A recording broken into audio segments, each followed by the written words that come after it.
Alors là on est vendredi en fin d'après-midi au lieu de samedi matin comme d'habitude. Donc là pour l'incubation on est à J+15 jours et demi.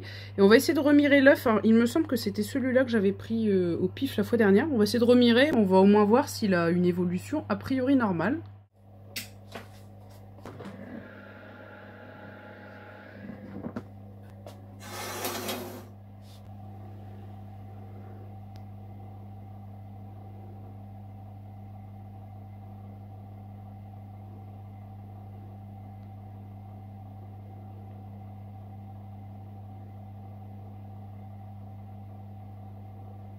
Là je bouge pas, hein, c'est vraiment le petit qui bouge. Juste pour faire un comparatif, on va en piocher un autre. Alors ça c'est un des petits, tout petits. Et vous voyez, c'est bien ce qui me semblait, la maçon doit prendre plus de place. Donc l'autre, on voyait bien que ça bougeait, mais il m'a pas l'air de prendre beaucoup de volume dans son œuf.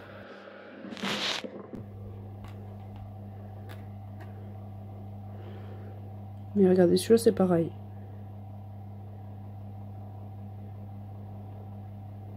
Je sais pas si vous le voyez, je l'ai vu bouger. Il prend plus de place, je trouve, hein, au niveau de la masse sombre. Donc bon, on verra bien, hein. Je ferai un deuxième mirage au moment de la mise à plat mardi. Et puis on verra sur les 39 combien il va en rester en lice. Alors ici, très brièvement, je vais pas m'attarder de trop. Il y a juste un pot que j'ai piqué ici. C'était un pied qui était encore plus petit et pas très joli de tomate. Donc j'ai enlevé le pied de tomate, puis j'ai remplacé par des pousses de cœur de pigeon, mais c'est sur le bord de la fenêtre de l'autre côté, je vous le montre après. Ici, toujours une bonne pousse, hein, pour les pyros, hein, les seuls plants que j'ai achetés. Et là, j'ai enlevé les cotylédons et la première branche de feuilles. Comme ça, je pourrais les enterrer à peu près jusqu'à ici. Parce qu'on voit, là, il cherche vraiment à faire des racines. Donc comme ça, il aura un bon enracinement. Et j'ai enlevé ce matin les feuilles. Donc je ne sais pas quand est-ce que je ferai les plantations. Là, à partir de dimanche, ils annoncent quand même beaucoup de pluie. Même si les températures nocturnes ont l'air d'être correctes pour ceux qui veulent les planter avant les seins de glace et faire dès maintenant. Moi, je ne sais pas du tout. Mais en tout cas, je vais couper maintenant les feuilles sur attendre de cicatriser. Comme ça, si je les enterre profondément, ça ne sera pas sur des blessures fraîches. Poireaux comme d'hab. Poivrons toujours pareil. Celui-là aussi. Ah ça, je l'ai peut-être pas montré la fois dernière, le gingembre. Qui est en train de filer. Bon, ça sera un essai cette année. Si ça donne pas grand-chose de bien par rapport aux efforts fournis, on va pas insister. Vous verrez que le lierre, là, il a été coupé. Ça fait un peu plus propre. Il est là le pot que j'ai piqué. J'ai enlevé le pied de tomate. Bon, ça, je l'ai fait aujourd'hui. Là, j'ai mis 2 petites pousses de cœur de pigeon. Il y a des pousses parmi les premières qui avaient poussé, qui ont été remises aussi à l'étage à la place des pieds de tomates cerises, entre guillemets classiques, qui vraiment n'étaient pas très jolis. Alors ici, vraiment tout a germé, partout. Il y a même d'autres graines qui se mettent en route. Bon, il va falloir que je surveille parce que par exemple, ici, c'est des courges du Mexique. Et à la base, j'avais pas beaucoup de, d'espoir par rapport aux graines. Et puis finalement, là, j'en ai 2 autres qui vont pousser. Donc, il va falloir que je contrôle un peu. Et à peine ça va germer, je vais les enlever puis je vais les mettre dehors. Où je verrai bien. J'ai encore des zones potagères. La zone potagère où je compte les mettre qui doit être nettoyée. Donc là, pour l'instant, c'est compliqué. On attend juste potiron, potimarron. Ça ressemble à des raids curry. C'est pour ça que j'ai écrit potiron raid. Et là, c'est vraiment des graines qui sont super épaisses, hein. Si vous avez déjà fait des potirons potimarron ou des red curry, uchiki curry, la coquille est vraiment super costaud. Donc pour que le germe sorte, c'est plus long. Paul Robeson, alors au milieu là, c'est sûr que ça en est. Et là, parce que j'ai mis 4 graines au milieu, mais là sur le côté, je ne sais pas si c'est ça ou est-ce que ce serait éventuellement les Andy Lady. Le pot d'Andy Lady, j'attends encore un peu. Ça n'a pas encore germé. Bon, ça je le savais, hein, elles sont un peu longues. Et donc ça, c'est vraiment des plants que je fais en plus. Et je me dis comme ceux-là, enfin s'ils se prennent pas l'oïdium, au final, ils vont peut-être plus ou moins rattraper les autres en termes de vigueur. Et vous voyez les cornichons du Mexique, ou concombre du Mexique, ça dépend les sites, comment ils l'appellent. C'est vraiment tout petit, hein. Bon, les graines sont toutes petites aussi. Donc là, au moins, ça, c'est positif. Et là, on va voir pour du un petit peu moins positif. Bah, vous voyez, là, je suis tranquille pour ce soir et demain matin. J'avais rempoté les bidons hier soir. Donc, pour le un peu moins positif, c'est pour les cailles en haut. Bon, là, la situation s'arrange à nouveau parce que j'ai réussi à élucider le mystère. La dernière fois, vous aviez vu la femelle blanche avec sa séparation sur le côté qui avait des blessures sous son œil. Mais déjà, vous, aux images par rapport à la veille, c'était plus très impressionnant. C'était même bien guéri. Alors, attention les loulous. Hop.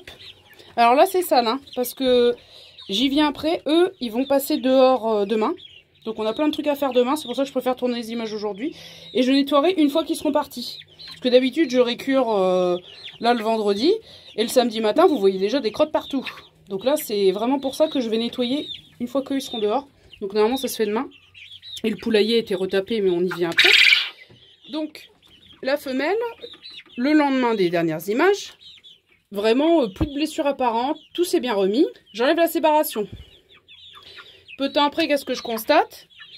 Une caille couleur commune, pareil, du sang plein sa figure. Une autre couleur Isabelle, du sang plein son bec, parce qu'elle avait becté la copine. Donc finalement, il n'y en avait qu'une autre en plus de blessée.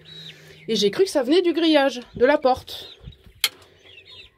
Qui était... vous voyez, ici, il y avait des petits picots qui étaient redressés. Donc, je l'ai remis bien.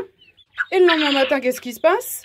La blanche, à nouveau blessée, mais pire encore. Là, c'était toute la zone au-dessus de son œil complètement fermé, une catastrophe. Et là, j'ai dit, c'est pas possible, le grillage, je l'ai bien remis et tout. Et dans la journée, donc, je la soigne, machin, bon. Et dans la journée, qu'est-ce que je vois? Le mâle blanc. Donc là, il a été changé. C'est plus le mâle que vous aviez vu d'habitude. Le mâle blanc qui s'acharnait sur elle. Mais alors, vraiment... Donc comme quoi, un mâle paisible, d'un seul coup à 6 mois d'âge, je sais pas si c'est une poussée hormonale ou quoi, il a pété un plomb et il est devenu méchant vers les femelles comme ça, sans raison. Et puis là vraiment la blanche c'était sa tête de turc, alors une des coloris sauvages avait un peu morflé aussi, mais là bon bref. J'ai changé de mâle, par contre faut voir si lui, bon jusqu'alors il est très gentil, il est tout blanc lui, il a que des taches au niveau de sa tête, il en a pas du tout sur le dos. Là, c'est pareil. Eux, c'est pas nettoyé. Hein, je ferai tout demain. Faut voir s'ils cochent bien. Parce que justement, je marque les œufs que je prends de cette cage-là. Ça fait plusieurs semaines que je fais un marquage. Et je regarde si le disque germinatif est bien développé sur les œufs. Pour voir si la fécondité est bonne. Et lui, il va falloir voir si la fécondité sera bonne aussi. C'est quand même une condition importante. Heureusement, normalement, je devrais même plus avoir les cailles en bas. Heureusement que j'avais encore le choix. Alors là, la petite femelle, son œil gauche... il s'ouvre bien. Ce matin, il était encore partiellement fermé. J'avais même eu peur. Il y avait un petit peu de blanc dedans. Je me dis, oh là là, faut pas que ça s'infecte. De toute façon, l'œil, à part du sérum FIV, vous pouvez rien faire. Pas besoin de désinfectant dans l'œil. Et là, je vois qu'il n'y a plus rien. Plus de glaire blanche. Il s'ouvre bien. Mais je continue le sérum FIV. Plus de nouvelles blessures. Plus de problèmes. Donc, ça vient bien du mal. Voilà, donc la situation s'arrange. Donc il y a eu du négatif, une rechute, et là le problème se règle. Par contre, un autre problème pas très joyeux. Je sais plus quel jour c'était. Je crois que c'était dimanche après-midi. Décidément, il se passait plein de trucs dimanche, il n'y avait rien qui allait. J'arrive. Qu'est-ce que je vois ici? Un poulet reine mort. Un des deux plus gros. Il ressemble à peu près à celui-là en termes de gabarit. Les pattes arrière étendues, il était étendu de tout son long. Les pattes à l'arrière étendues derrière lui, comme ça. Arrêt cardiaque. Bon. Donc j'ai vraiment essayé de rechercher le problème, de me triturer les méninges. Et puis, bah, c'est un arrêt cardiaque. Les races qui grandissent très vite comme ça, le souci c'est que il y a toujours plus de muscles. Alors le cœur est très sollicité. Alors déjà que les oiseaux, les poules du moins, et les cailles, ils sont cardiaques. Alors là, avec un cœur très sollicité. Reine mort. J'avais un éleveur de poulets de chair. Lui, il faisait des coups nus roux pendant un temps. Il avait arrêté. Bon, après, ça dépend aussi de la souche. Hein. Il y a des souches qui, selon les éleveurs de poussins, parce que lui, il les prenait poussins. ils vont faire des souches plus ou moins résistantes. Mais lui, il avait des problèmes de mort subite comme ça. Et comme il dit, le problème, c'est que perdre des poulets qu'on a déjà nourris un certain temps, c'est pire que perdre des poussins. Mais il n'y a pas eu des semaines et des semaines de nourrissage. C'est plus... C'est moins arrangeant de perdre des poulets qu'on a nourris pendant un moment qui avait déjà une belle taille. Comme on n'est jamais sûr, dans ces cas-là, quand même, de la cause de la mort, on les mange pas. Si on les a vus, c'est possible aussi qu'ils soient cognés violemment contre la lampe chauffante. C'est pas impossible. Mais bon. En tout cas, raid mort. Si on n'a pas vu l'incident se dérouler, vous prenez pas le risque. Vous mangez pas les animaux si vous n'êtes pas sûr à 100% de la cause de leur mort. Si c'est une cause accidentelle et que vous en êtes vraiment sûr, pourquoi pas. Mais là, c'est pas possible. Donc, il n'y a plus que 9 poulets. Donc, je vous dis vraiment, c'était la série noire, là. Et il y a encore un autre problème aussi qui va pas. Mais sinon, voilà, depuis dimanche, il n'y a pas eu d'autres soucis. Là, ils vont connaître l'extérieur. J'espère que tout se passera bien. Les petites poulettes restent toujours ici. Elles sont beaucoup trop petites. Les corbeaux, ils rôdent vraiment beaucoup. Donc, vous voyez les corbeaux, entre les vols d'œufs et les vols de poussins. Puis après, ils tuent les poussins, ils les mangent. Donc, elle, faut qu'elle soit beaucoup plus grande pour aller dehors. Là, c'est pas possible. Mais sinon, tout se passe bien pour elle. La petite grise, finalement, c'est la plus grande. Quand vous voyez un peu... T'es la plus grande. Mais t'es encore trop petite. Elle aura une belle tête. Et puis les coucous, bon forcément celles qui avaient déjà un coloris plus clair et qui étaient déjà plus petites, elles sont toujours un peu plus petites que les autres, mais globalement en taille c'est assez homogène chez les coucous. Et qu'est-ce qu'il y a? Donc voilà pour eux. On va aller voir les poules et le dernier problème d'ailleurs.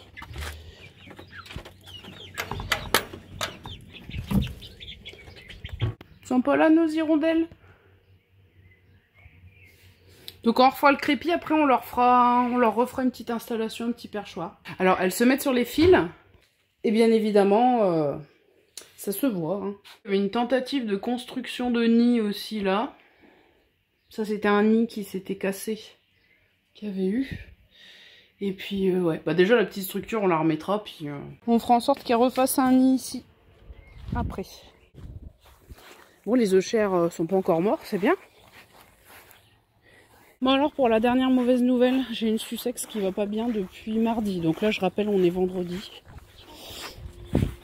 Elle m'a déjà fait un coup de mou l'an dernier. Et j'avais pas non plus su pourquoi. Et là c'est reparti. Je sais vraiment, là je sais pas. Elle est sur la sellette. Elle mange un peu, elle boit un peu. Si d'un coup je vois qu'elle mange plus, qu'elle boit plus d'elle-même, là ça sera vraiment la fin des haricots. Mais je me méfie. Hein. Elle serait bien du genre à vouloir couver, nounoute. Susu aussi, c'est la reine, mais elle m'a pas encore fait le tour. Tu couves pas, hein? Si. Ah, par contre, la counue, ouais, m'a fait un œuf. Donc c'était bien une ponte très tardive aujourd'hui. Coucou Canette, coucou Nimbus. Voici notre malade. Ouais. Vous voyez bien que la crête et tout, c'est un peu catastrophe. Hein. Donc voilà. Avec Chippy. Alors Chippy, elle, de toute façon, ça fait bien 2 mois qu'elle a cette folie d'aller coucher de bonne heure, d'aller sous les sapins, de pas se presser pour sortir le matin. Mais bon, jusqu'alors, elle mange toujours. Il n'y a pas à s'inquiéter plus que ça. Mais elle, vraiment, je sais pas. Je sais pas si la situation va se redresser. Ouais, le soir, je la prends, je lui mets une coupelle de nourriture rien que pour elle et tout. Elle mange un peu. C'est surtout qu'elle boit. Je lui les graines fermentées, tout ça, quand elle est dans le garage, mais il n'y a pas... Elle a vraiment pas gros appétit. Pourtant, le jabot, je sens rien du tout. Le matin, il est vide de chez vide. Je sens même pas un caillou, rien du tout. Donc, je peux pas dire que ce soit un problème de bouchon. C'est un morceau de verre. Donc, ouais. Pour la mauvaise nouvelle aussi. Donc ouais, les cailles, la situation qui s'était aggravée. Bon là c'est en phase d'amélioration. Puis après le poulet reine mort, la Sussex 2 jours après qui va pas bien mardi à l'ouverture. J'ai vraiment... J'en avais un peu ras-le-bol quoi. Des soucis. Et la série noire. J'espère que c'est pas jamais 203 hein, parce que Gloussette, le poulet, peut-être elle, je sais pas. En tout cas, je connais pas l'origine du problème. On m'a déjà fait un coup de mou l'an dernier, on n'a pas su non plus. Tout le monde a été vermifugé, donc c'est pas les vers ou un truc comme ça. Donc je ne sais pas. La Romy, je sais pas où elle est en villégiature, elle est venue tout à l'heure. Là, je sais pas.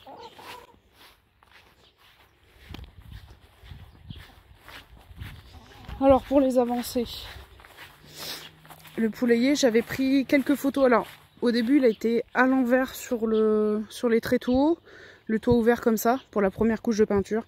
Et après pour la deuxième, ça a été mis dans cette position-là. Donc j'ai pris des photos quand il était à l'envers, avant toute intervention. Alors il y a eu 2 couches de vernis. J'essaie vraiment de bien mettre du vernis en dessous. On va aller le voir de plus près. Et ben ça y est. Commence à fleurir.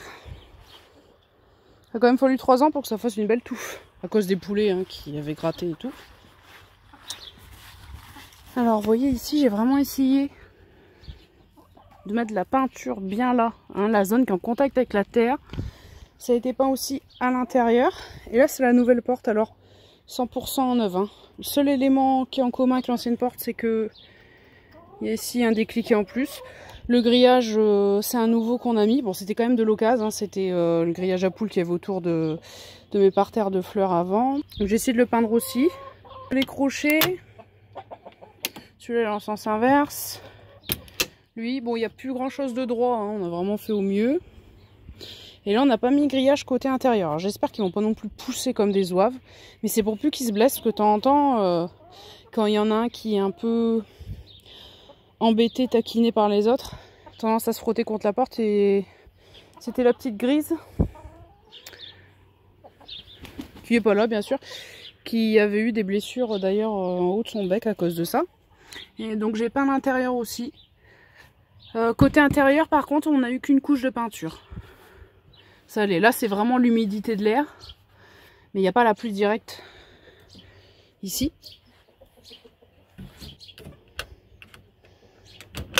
Donc, on n'aura plus besoin de notre système de petits crochets, là.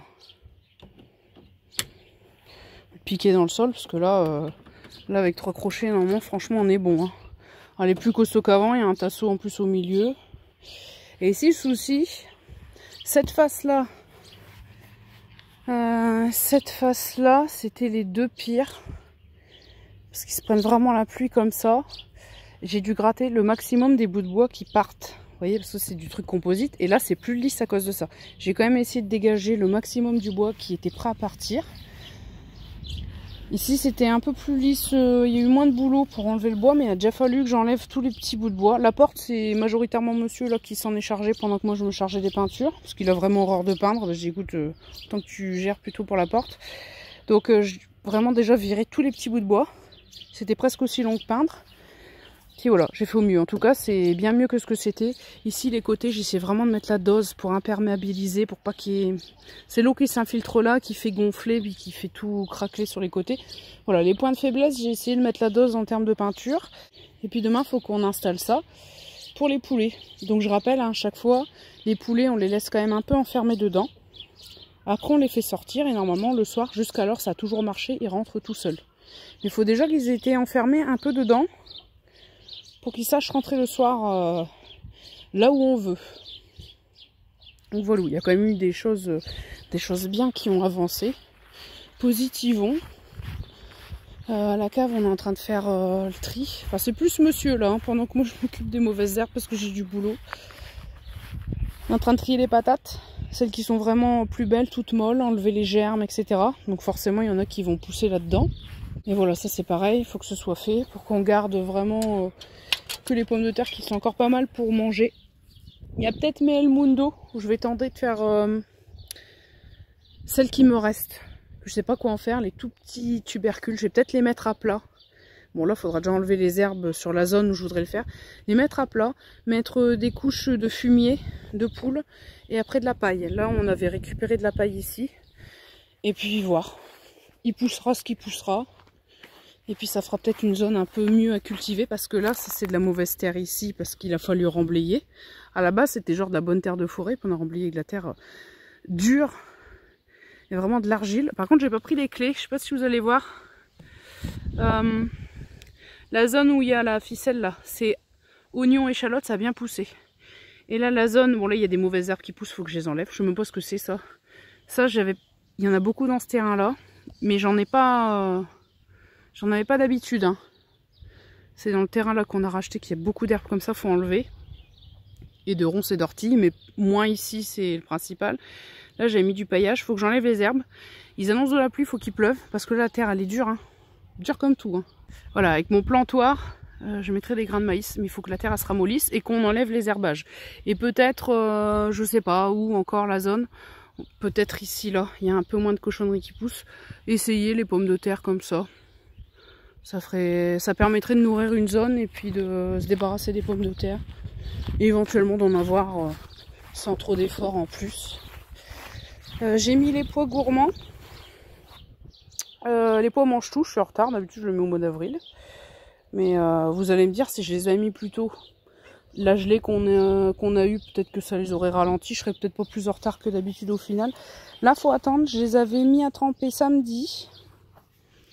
Et non, c'est pas encore sorti. Je les ai mis mardi. Donc ça faisait bien au moins 3 fois de suite hein, que je les mettais là. Il y avait le grèche qui était là. Ça a été bougé. Les radis là, ça y est. Commence à être bien bon. Et les salades Batavia dorée de printemps. Déjà j'en ai prélevé une bonne vingtaine là tout à l'heure. J'en ai filé à mon père. Il avait pas trop, il s'était absenté, il avait pas trop eu le temps. Et puis quand il avait voulu voir à peu près les prix pour des barquettes de salade à repiquer, il y a beaucoup d'endroits où on n'est pas loin des 4 € les 12 pieds.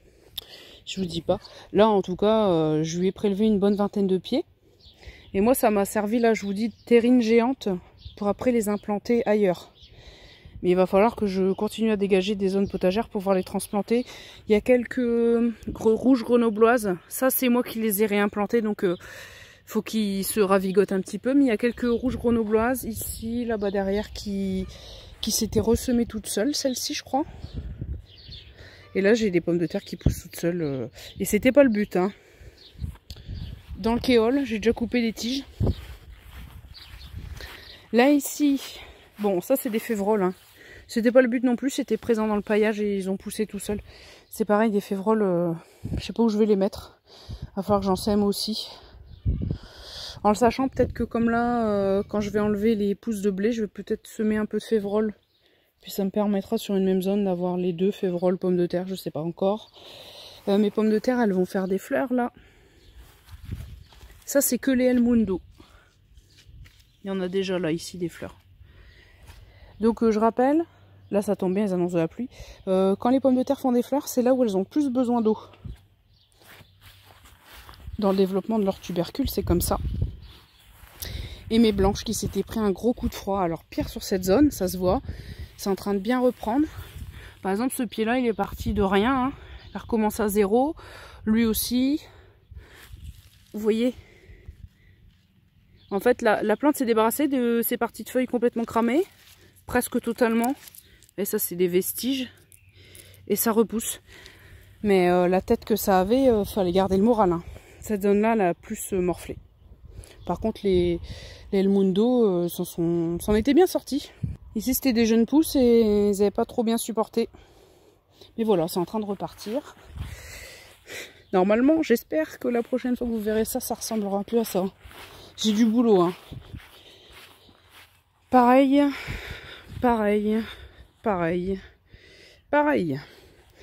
On va se concentrer sur ce qui a été fait, si vous permettez. Avec un simple couteau. J'ai tout nettoyé cette semaine. Vraiment mis bout à bout, ça m'a pris combien? 12 heures je crois. Bon, sans commentaire. Hein. Écoutez, je le fais de façon maniaque au couteau. Le pire dans tout ça, c'est que je pensais que ça allait être la zone la plus facile. Mais là en fait, en 3 semaines, ça a pris une proportion vraiment désespérante. Comme là, il n'y a que ma ligne de poireaux monstrueux de 40 ans que je garde. Je garde ceux-là pour faire des graines. J'ai tailladé, hein. Comme il y a un peu la rouille du poireau, j'ai tailladé pas mal de feuilles, donc ils sont peut-être un peu moins impressionnants, mais je me dis ça va. J'aurais pas besoin de faire trop dans le détail. À part ça, je garde rien sur cette zone. Alors que toutes les autres zones, je vais devoir faire gaffe à pas abîmer les plantes que je garde en place. Et donc, je me suis dit, ça va aller vite. Ouais, mais non, pas du tout. Pas du tout. Ah, puis il y a les bêtes épinards ici. Variété naine, hein, soi-disant. À terme, je pense que les pieds, je vais les couper très courts. On verra si ça refait des feuilles. Peut-être il y a une tige que je garderai, quelques tiges pour faire des graines, mais il faut faire gaffe parce que ça peut facilement s'étaler, devenir hors de contrôle quand ça éparpille ses graines. Donc bref, ici en fait, plein de touffes d'herbes diverses et variées dont je ne connais même pas forcément les noms. Et en plus, en dessous, il y avait du chien-dent absolument partout. Chaque zone a ses plantes qui lui sont propres, hein. Et donc là, il y a aussi des trucs que je laisse monter en graines. Bref, c'est ici ail, échalote aussi. Ici échalote et oignons rouges. Bref, l'autre carré potager, j'en parle même pas. Il y a plein de trucs à laisser à droite à gauche. Donc j'ai du boulot. J'y vais petit à petit, mais en tout cas, ici, c'est la zone où il y aura les tomates et la zone est prête. Positivons au moins pour ça. Bien sûr, c'est de ma faute, j'ai pas pris les choses à bras le corps au fur et à mesure. Donc voilà, me voilà un peu débordée, mais en tout cas, j'ai fait la plus grande zone où il y aura les tomates. C'est déjà bien. Donc on va regarder le semis à l'étage. Tous les pieds de tomates ont eu une reprise, ça y est. Paul Robeson aussi, le dernier pied que j'attendais. Je l'ai montré ou pas la fois dernière? C'est mon pied de cranberry. Voilà, donc il va bien. Ça fait longtemps que j'en ai pas parlé. On a retrouvé Romy. Oh, on a entendu la porte, on est venu. Hein. Alors pour les tomates, c'était les Paul Robeson qu'on attendait. Ça y est, ça fait une repousse. Mais vraiment là, c'est l'espace des 2 derniers jours. Donc tous les pieds de tomates ont refait une tête. Enfin, il y en avait quand même quelques-uns qui n'avaient pas eu leur tête d'abîmée, heureusement, mais voilà. Ici, c'est cœur de pigeon qui remplace le pied de tomate, les 2 pieds de tomate cerise, entre guillemets classiques. Mais les feuilles n'arrêtaient pas de jaunir, ça n'arrêtait pas de refaire des feuilles, de recommencer à zéro. J'ai dit c'est bon, stop, de toute façon, j'en aurai qui pousseront tout seuls. Aubergine, d'un coup, 3 pieds ici, 1 pied ici. Donc ça, c'est Black Beauty de chez Grain Bokeh. Le pied de poivron Cherry Time qui végète parce qu'il a eu sa tête cramée par le bicarbonate suite à l'oïdium, je le rappelle. Un nouveau pied est apparu et il y a un pied ici. Donc on verra bien. De toute façon, ça va être long, hein. Comme les aubergines qui ont eu la tête brûlée. Qui doivent refaire une nouvelle tête pour s'en sortir. Mais sinon, voilà où on en est à peu près. Physalis se porte comme un charme.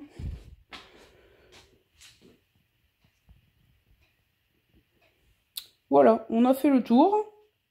Donc je sais pas encore quand est-ce que je les mets dehors, mais en tout cas il y a une reprise sur chaque pied. Je suis pas sûre qu'on soit débarrassé de l'oïdium. Je viens de le voir, hein. Ici là. Et là, je vois encore des spores en dessous. Non, vraiment c'est... Hein? Écoutez... Advienne que pourra. De toute façon, il y a de fortes chances que les pieds refassent les vieilles feuilles qui sont là. Que dehors, elles reprennent un coup de boost, qu'elles refassent du nouveau feuillage. C'est soit ça, ou soit ces pieds-là, je les perdrai. Écoutez, on verra bien. Mais bon. Cette mésaventure d'oïdium, décidément, je m'en serais bien passée. Moi qui avais des si jolis pieds à la base. Eh ouais, mais je me suis pas fait avoir. Qu'est-ce que t'as fait encore? Pour pas que madame traînaille ici, donner des friandises. Bah ouais, vous voyez, je vois que l'oïdium est revenu. J'ai tout cramé avec le traitement. Puis ça tombe pour rien, je sais pas. Et hop, hop, hop, hop. C'est moi qui distribue, hein. Je vais pas tout manger d'un coup. Madame ne mâche pas. Fini. Allez, viens là. Allez, à plus.